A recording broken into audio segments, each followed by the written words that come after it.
This season's the best all around. Nothing's gonna change my mind. This season's the best all around. Nothing's gonna stop me now. Hey guys, this is Frozen Wish Stews here, and welcome back to another review. And today, I'm going to be doing a review on Cobra Kai Season 6 Part 3. So Cobra Kai Season 6 Part 3 is the third part of Season 6 and the grand finale of the entire show in general, consisting of episodes 11 to episodes 15. Well, I'm not going to say the showrunners and mention the cast, but you already know who stars in this. It tells a story taking place a few months after the events of the Barcelona Sakai Takai tragedy where Kwon dies. And yes, he really does die since there is a funeral for his... there is a funeral for him back in Korea. As our main characters go back to their normal lives, Terry Silver is still hell-bent on wanting the Sekai Takai to continue, as it has been paused for a while, because Terry Silver's lifelong dream is to win the Sekai Takai, and considering that he is about to die, he has cancer. His last hope for his life is just to win the Sekai Takai, and so he tries to get everyone to agree that the Sekai Takai will continue, and in the events leading up to the Sekai Takai, Daniel is traumatized by Kwon's death and wishes to not continue. Tori wants to quit Cobra Kai. Sam questions of what she is fighting for at this point. And Johnny and Carmen finally get married and have a baby. And so the Sekai Takai continues on, leaving off starting off as a rematch of Robbie and Axel, and also the fight goes back to the All Valley the All Valley tournament karate area, and so this final Sekai Takai fight will have your character arcs come full circle this for good this time around.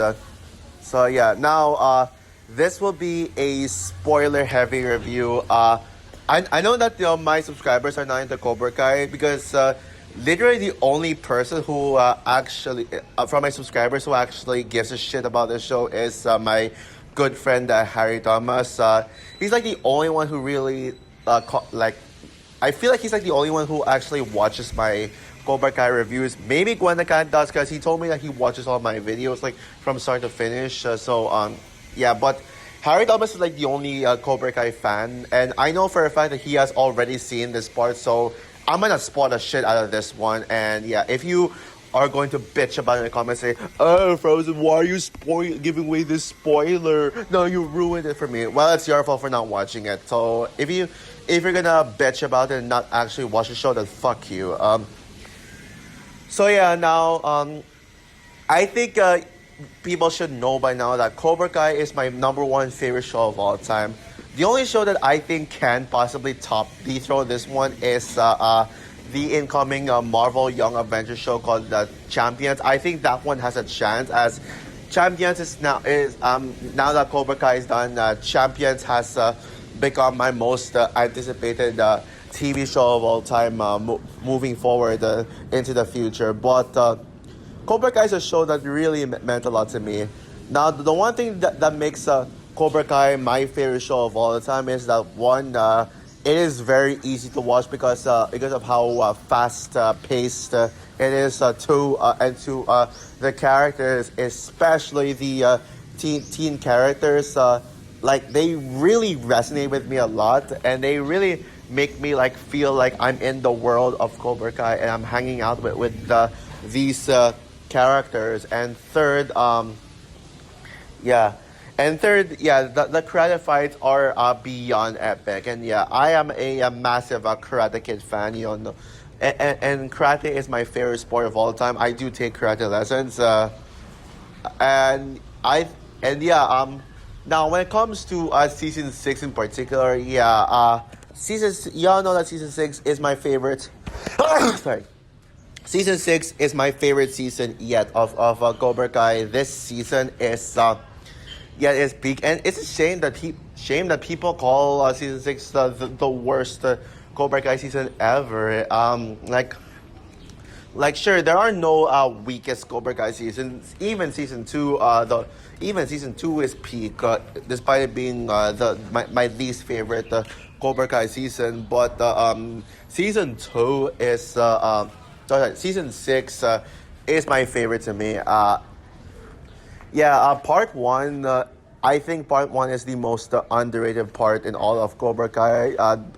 The most underrated season slash part. I think that is where people just really hate the show and say, "Oh, it's a disappointment. Oh, Cobra Kai has gone downhill. Oh, they're running out of ideas." But no, they did not. I think part one was the perfect build up to the Sekai Taikai. But part two, oh man, I still stand by my thoughts on part two being like the best of the best, and I think part two really set the stage high for the show. It is Cobra Kai at its highest yet, with not only the epic Barcelona Sekai Taikai, but also it's also the most unique show of the most unique part of Cobra Kai yet, because this is the first time in all of Cobra Kai that we get to go out of the country. Besides Daniel going to Okinawa in season 3, which was already seen in the original Karate Kid franchise, with particularly part 2, we get to see a new country that goes by the name of Barcelona, and I still wish to go to Barcelona, and part 2 also features the biggest fight yet, the biggest, no, not the biggest fight, but the biggest episode in all of Cobra Kai, the most bombastic, the most epic episode in all of Cobra Kai, episode 10, with that the best brawl in all of Cobra Kai. And even some people even admitted that they actually agree with me that season 6 episode 10 was the best brawl in all of Cobra Kai. So going into part 3, this had to go even harder if it wants to top part 2 as the best part of season 6, the best set of episodes. And this is the grand finale we're talking about. The very last episode, so it had to give it its all.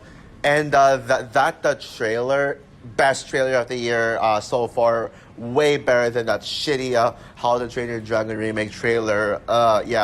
Best trailer of 2025, Cobra Kai Season 6 Part 3, worst trailer of the year, How to Train Your Dragon official trailer. Who agrees with me? This was my most anticipated show of the entire year, tied with Stranger Things Season 5. And although admittedly I would give the slight edge to Stranger Things Season 5 as my most anticipated show of the year, mainly because Cobra Kai Season 6 already had its time to shine last year, so I think it's fair if I give another show a chance to shine. And this year could be one of, if not the best year for TV shows ever, because moving forward, we have shows like the Stranger Things Season 5, The Last of Us Season 2, Daredevil Born Again, which is the next big show, and Wednesday Season 2. Heck, even Your Friendly Neighborhood Spider-Man, that show so far is surpassing my expectations, and that show is exceeding my expectations, and is now the greatest Spider-Man show of all time. And so after seeing season 6 part 3 for myself, is this the finale that I finale for my favorite show of all time that I wanted to see? Hell freaking yes! It is absolutely worth everything. It is freaking worth it. This is the greatest series finale to a show I have ever seen. I actually don't remember being like this moved by a series finale. Like I don't know when, maybe Breaking Bad, but yeah, Breaking Bad is a masterpiece. But that was like a long time ago. I'm sure there was one, but yeah, this is like no question the greatest series finale ever. Yeah. Now the question is this better than part two? Honestly, no, it's not better than part two, but it is very close. Now, the reason why I prefer part two more is because part two was something really different for the show, and I think I would probably rewatch part two more. None of, none of these five episodes dethroned part. None of these five episodes dethroned part episode 10 for me as sorry for that loud whistle, by the way. But yeah, none of these episodes dethroned the part episode 10 for me as the greatest episode of Cobra Kai. The dojo brawl, the Barcelona dojo brawl, and all that stuff. Kwan's death. Yeah, that was a game changer for Cobra Kai. Heck, I even prefer episode 9 over these five episodes. Like episode 9 was also peak, cause like especially with Robbie versus Axel. Oh man, that fight. And yeah, and this one is basically just them back at the All Valley, which is why it's not as good. But still, yeah, this part it is noticeable that this has significantly a smaller a much smaller scale to it, but just as a finale, like it is absolutely perfect. Now, yes, I did hear leaks about it. I'll break down the leaks, but I can definitely confirm that that the leaks that I've heard are 100% true, and I'm still satisfied. I guess the leaks would have ruined the surprise for me, but no, it did not. I mean, it's still like even if I knew those big moments were coming, it's still this part still managed to surprise me with the twists and the turns and all that stuff. Now, one of the things that people were concerned about going into part 3 was the fact that they were going to continue the Sekai Taikai after Kwan's death. And yeah, I've been like defending that decision for so long because of how back in the days Mr. Miyagi killed someone like during the tournament, yet they still continue on and did not end the Sekai Taikai because they know that people can die from the Sekai Taikai. But yeah, technically they were supposed to end the whole Sekai Taikai with Kwan's death, but Kwan's death, but actually the whole reason why the Sekai Taikai continued was because of Silver's manipulations. Yeah, Silver wanted this Sekai Taikai to continue because he of how he could not handle a loss. He did not want to live his life like that because Silver has cancer, and the only thing he wants in his life right now is for the Sekai Taikai to finish, for the Sekai Taikai to end, and so yeah, they eventually agree on the Sekai Taikai to continue for the Sekai Taikai to continue. Well, there is a build up to it with seeing characters' lives go back to normal and all that stuff. Yeah, and yeah, it did make sense. Now, and yes, as for my thoughts on this part of the Sekai Taikai being back in the All Valley mat, is it as epic as part two's fights? I say not really. I mean, Robbie versus Axel and the unique team challenges that they presented, they are just unmatched. But yeah, but the fights are still epic. Now, yes, there were only a few Sekai Taikai fights. There were only like a few of them. Like I think there were only like four fights overall, four matches. But again, it makes sense because it was technically supposed to be like the last half of it. Like the team building challenges are done, and yeah. Now yeah, let's break down all the fights. Robbie versus Axel. Oh wait, actually, yeah, Robbie versus Axel, Tori versus Zara, Miguel versus Axel. I'll talk about Miguel and Tori and the Johnny thing later on in the review. But I am really excited to talk about. And then you got the final fight, the surprise final fight, which I will get to later. Now, yeah, let's talk about the Iron Dragons. Zara, Axel, and Sensei Wolf. And honestly, I will say though, even though part two was slightly better for me, I prefer part two. I think part three has. I would say that there were a couple of things that part three did better than part two. Now, one of the things that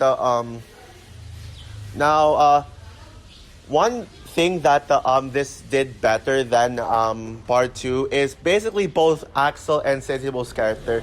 Now, on first watch, I did say Zara was better than in. Now, I will say that yeah, Zara was better here than part two. I originally said that, but on reflection, Zara, I'd say that Zara was better in part two than in part three because the only thing Zara did here was basically get her train hard to be the strongest, only for her to get her ass kicked by Tori. I'll talk about the fight a bit, but when it comes to Axel and Sensei Wolf, yeah, they were better in this one than in part two. Their character arcs, yeah, were definitely much stronger, and they felt much more developed. We actually get to know more about these characters. I think season part two already gave us enough about Zara, which is why she didn't really have anything much else in her character in this one. But when it comes to both Axel and Sensei Wolf, yeah, they this part needed us to get to know them more. The only thing we know about Axel in part two was that he's a machine, a body machine, and he has a crush on Sam, but is jealous that Sam is already taken by Miguel. But in this one, yeah, we find out that Axel is much more human this time around. Axel isn't just someone undefeatable. He actually gets to be hit by Robbie and Miguel, and he actually deep down he knows that he's a good person who's only just being abused and controlled by Sensei Wolf.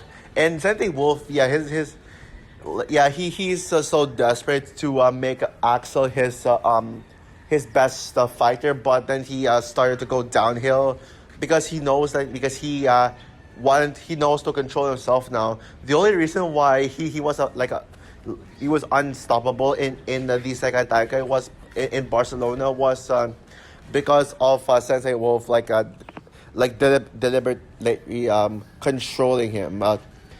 Yeah, and also let's talk about Robbie's leg injury. Oh boy, yeah, Robbie's leg injury. Yeah, if you thought Miguel twisting his spine in the season 4 All Valley tournament wasn't painful enough. Yeah, Robbie's leg, Axel breaking out Robbie's leg and then hearing Robbie scream. Oh man, yeah, that felt painful. I mean, Robbie's scream, it felt truly painful. Yeah, truly painful to watch. But that fight was still epic, regardless. And yeah, and yeah, there were also a couple of characters in this one who I think were at their best yet, who were at their strongest character wise yet. So let's break them down. Yeah, first, let's talk about Tori because I get like I thought Tori was the standout in part one, and while she still is the standout in that part, well, alongside Devon, yeah, Tori in part three was even better than in part one. I mean, we finally get to see Tori actually win, and at first, yeah, Tori quit karate because every time she does karate, her life goes to shit, including like watching Kwon die, but all thanks to Sam, which by the way, Sam and Tori's chemistry in this season, like helicopter, but yeah, Sam and Tori's chemistry in this season was absolutely incredible. Also, more that when I get to talk about Sam, which I will. But yeah, I think, but we finally, in this one, we finally get to see Tori win. Oh, and she actually does defeat Zara. Tori and Zara, it would actually be my mom. Tori and Zara is one of the standout fights of this entire part. Especially when Tori actually gets to knock down Zara for once. We see Zara getting Zara's blood coming out of Zara's mouth, and even her teeth gets knocked out. Yeah, Zara. Yeah, it's a deja vu. Considering that in the Barcelona, Sarah Zara knocks down people's teeth. Yeah, that is a deja vu. Oh, and also Tori, once Zara gets defeated, Tori just tells Zara, "Welcome to the valley, bitch." Yeah, that was an amazing deja vu line. So yeah, I guess Zara is technically the bigger bad of the two Iron Dragon captains than Axel, because Zara is a full-on villain, like a full-on psycho, while Axel does have some good in him, who's just being abused by Sensei Wolf. Yeah. Oh, and speaking of villains, yeah, let's talk about some of the show's antagonists. Well, quote-unquote antagonists, if you want to call them. Kim Da-eun was... I also gotta talk about Kim Da-eun, even if she does not do much in this one, which is possible. It is fair enough that Kim Da-eun doesn't do much here because Kwon is her student, and so she had to take a back seat. But then we do see Chosen end up with Kim after Kumiko is not able to be with Chosen. But I'm glad that Chosen was able to move on, by the way, from Kim. But I think what really makes Kim Da-eun so awesome in this one is that I think Kim Da-eun fully redeemed herself. We see a change in her in episode 11.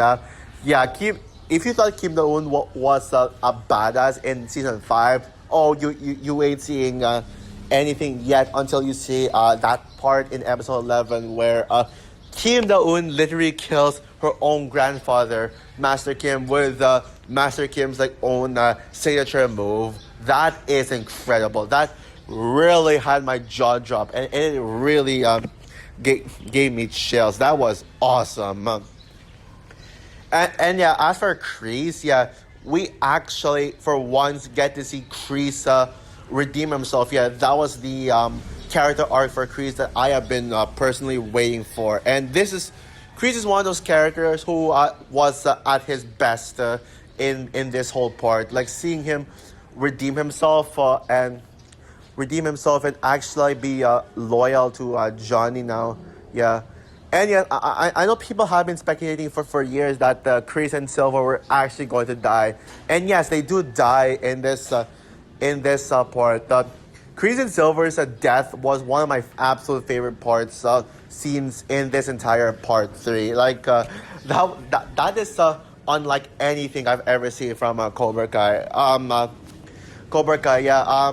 Silver is on the yacht with Daniel's kidnapper back, and now Silver wants that same guy to kidnap Carmen and Johnny's new baby, which I will talk about when I break down Johnny Lawrence's character, and this one, and then we see that same guy get killed by Kreese, and then we see one last fight between Kreese and Silver, and yeah, they both technically die.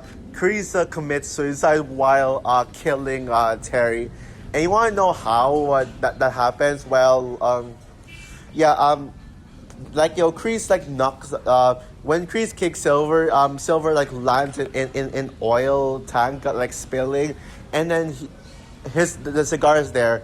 Kreese throws the cigar at the oil, making the yacht explode, killing off both of them. Three characters that die in this part: Master Kim, Kreese, and Silver, and yeah. Now I will say yes, that the explosion was super fake. I don't know how they did it, because how they did it, but yeah, you can tell it is fake. But I actually do forgive the show for having a fake looking explosion, because this show does not have a big of a budget. So again, I respect it for being cheap. Yeah, but that was a risk they took. That was probably the riskiest thing this part has ever done. Yeah, insane. I never thought that show will go. Yeah, this show would go as far as including explosions. Explosion. Yeah. Now one of the reasons why I prefer part 2 over part 3 is because of Devon. Yeah, I think you all know how much of a Devon fan I am, and season like part 2 had so much Devon. Like Devon started to become a main character now in part 2. So I was like hoping for a little like as much Devon in part 3, but then again, Devon was never a main character. So yeah, part 3, yeah, unfortunately, Devon was barely in this one. Literally, the only episode that Devon appears in is part 5. Is in episode 15, the grand finale. Now, do I wish that this season had more Devon? Yeah. However, did a lack of Devon affect my enjoyment of the show, of this part? No, not at all. Because my favorite character of the show is actually a tie between Devon and Sam, and I would say at least that they made it out with it. They made it up with Sam's character in this one. Sam was the standout of this part. She was the best character and arguably the best part of this one. She was the heart of the show. And I think Sam might have had the most screen time of the entire show yet. This, like, as much as this was about Johnny, which I'll get to in a bit, this felt like it was about Sam. It was about her character. And yeah, Sam, yeah, her character was just incredibly well handled here. In this part, Sam, yeah. So yeah, in this part, yeah, Sam convinces Tori to join my Cobra Kai. She gave Tori like such a great advice, and she almost felt like Tori's therapist. Sam and Tori gave like the best chemistry of the entire show I've ever seen. I mean, besides Sam and Devon in part 2, man, yeah, their chemistry was absolutely amazing, and they even hugged many times. Yeah, they're fully friends now. It's not like in part 1 where Sam and Tori became friends, but then Tori stabbed Sam in the back. No, it wasn't. Yeah. And I think Sam was at her most gorgeous yet. She like I almost forgot about how gorgeous the Sam looked. And at this point, I'm probably gonna give Sam the slight edge when it comes to my two favorite Cobra Kai characters, because of how Sam is the main character, while Devon is the supporting is meant to be a side character. Yeah. Oh, and yeah. She was also the emotion of the part 2, and I love how Sam actually decided to honor Miyagi's legacy by not only like sacrificing herself to stop fighting in the Sekai Taikai and just eliminate herself, but also go to college in Okinawa. Yeah, I don't remember like Sam actually wanting to honor Mr. Miyagi and wanting and being curious about Okinawa. So this like we're still learning new things about Sam, and this is like already the finale, which is insane. I actually related to Sam in this one because when it comes to Sam, where Sam wanted to go to college because Sam because I also wanted to go. I want to move out of my own country, but I have a hard time like trying to admit it to my parents. But I mean, they kind of know that I do want to move move out of the country. But what they don't know is that I actually want to move to the U.S. once I finish college. I would have like taken college abroad, but I guess it's too late now, and now I'm taking college in my own country, and that is fine with me because I think my mom told me that taking colleges in foreign countries that they might be way too advanced for me. So I think I'm just better off here, and it's all fine with me. But yeah, but I really relate with Sam. I think that was the most Sam's best character arc yet. Just being too afraid to admit that she doesn't want to go to where Daniel wanted her to go and wants to go to Okinawa, which is away. Yeah. And of course, let's talk about Johnny Lawrence because this is Johnny's story. The whole Cobra Kai was Johnny's story. And so yeah, this like one of the things I love about part 3 the most was how they actually do acknowledge the fact that Cobra Kai was meant to be Johnny's story. And yeah, Johnny was the character whose arc had to come full circle. People say that they had to end with Terry Silver getting defeated. Yeah, they say that they should have ended with with evil Cobra Kai winning the All Valley tournament in part 2, where the Sekai Taikai has yet to be redeemed, where the Cobra Kai has yet to be redeemed, or when they took down Terry Silver and just closed Cobra Kai for good in part 5. But the reason why they did not end the show in part 5 is because you can't just like destroy Cobra Kai like that. You can't just and you can't just make this show about the kids or Daniel all of a sudden. It's a Cobra Kai show with Johnny. That's why we needed to end one last season to end it off. And yes, and guess what, guys? Johnny's version of Cobra Kai from season 1 comes back.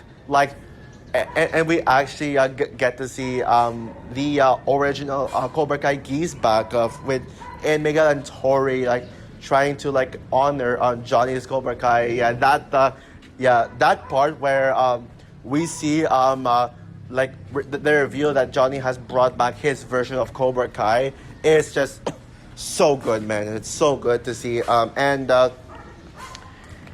yeah, it's just so good. It's basically a callback to season 1, and I gotta say, this has made me love season 1 even more now. So now, yeah, if I were to update my ranking, season 1 would now be a top 3 Cobra Kai seasons on reflection.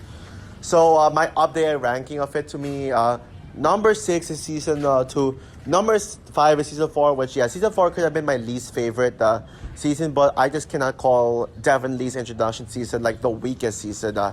Number 4 is season 3, number 3 season 1, number 2 season 5, and number 1 season 6. So yeah, that's my updated ranking. So there you go.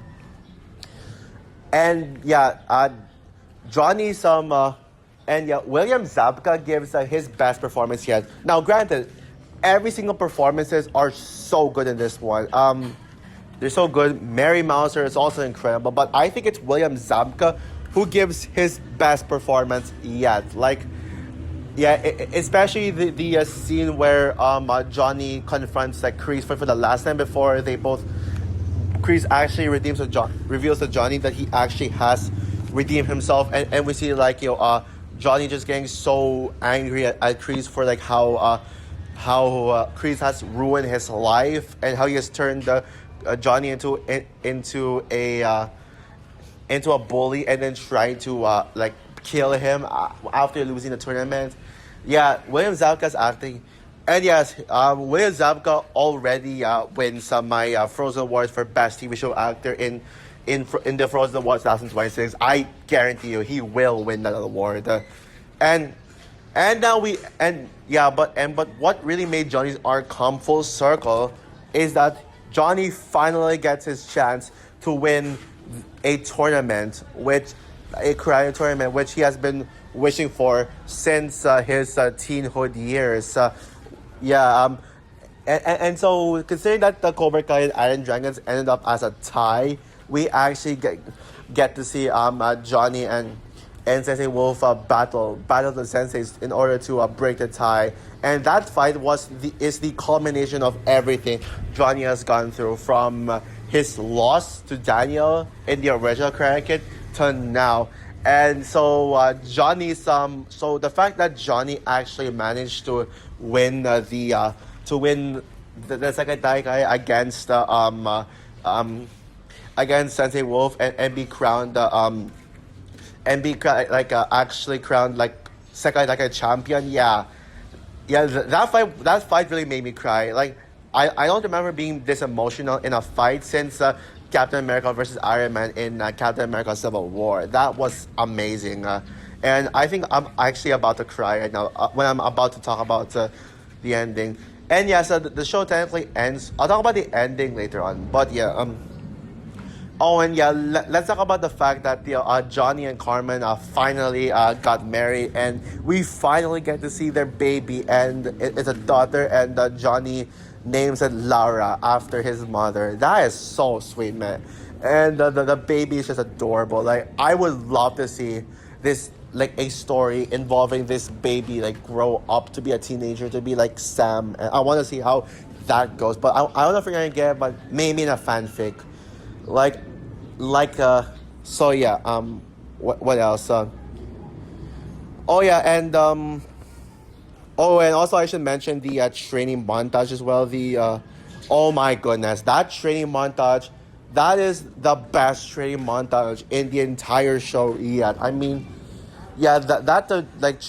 training montage, like Cobra Kai's always had some amazing epic training montages, but like it is so good that it even surpasses Rocky as the best training montage in like ever. Like, I mean, if you thought the Rocky's iconic training montage was like the greatest training montage you'll ever see, the episode 15's training montage says, hold my beer.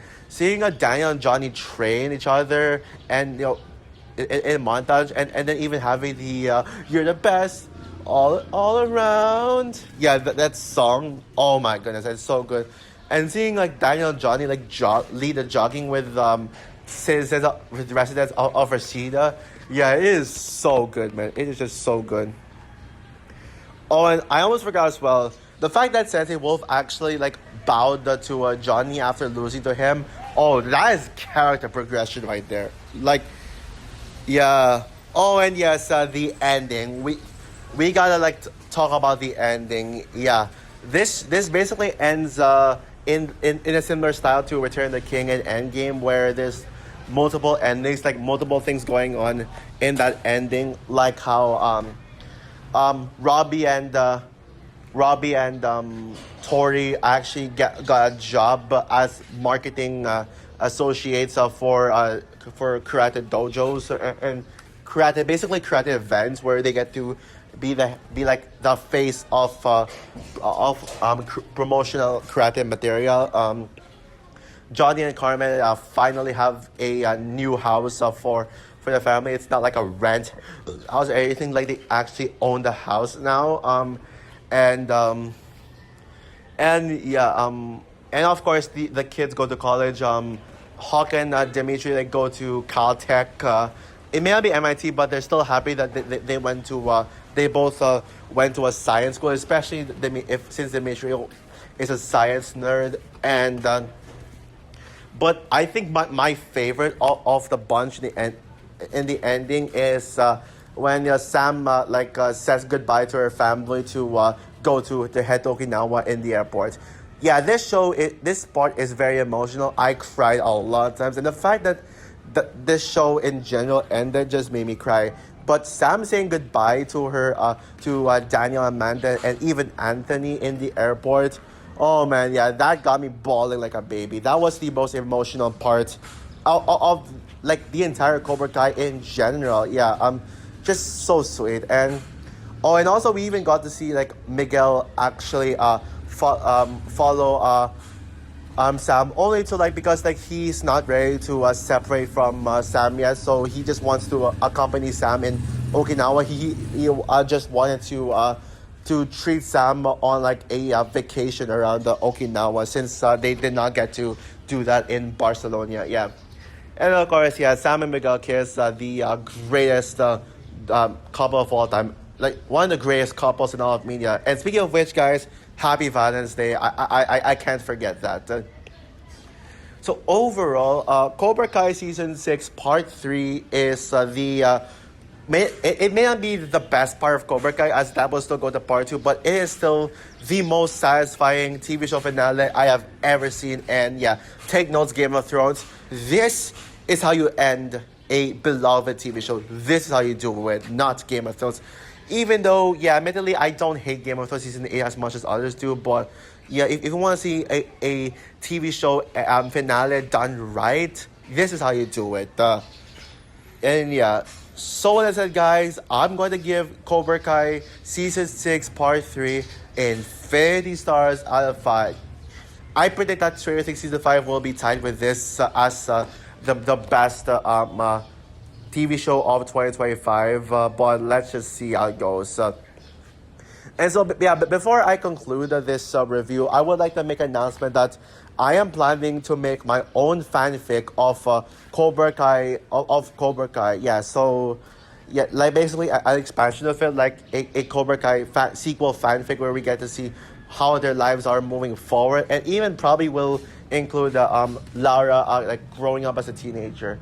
Oh, by the way, I forgot to mention one thing.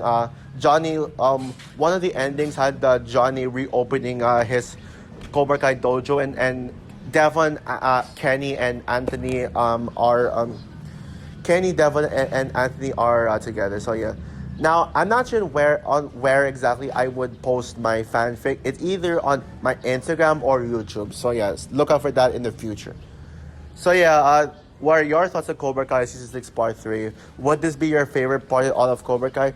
Would you agree with me that it's not quite the level of Part 2, but it's still a perfect... who agrees with me that this is the greatest finale in all of like TV show history? So yeah, or did you not... did you think that this was an underwhelming finale? Comment down below, like, subscribe, hit the notification bell, and stay tuned for my movie review on Better Man. Yeah, I'm finally gonna review it. Oh, and as well as the continuation of my Frozen Awards 2025 and my top 10 favorite shows of all time. Because now that my favorite shows come to an end, I've decided that within the rest of this month, I will, or hopefully by next week, I will be doing my top 10 favorite shows of all time. Bye, guys.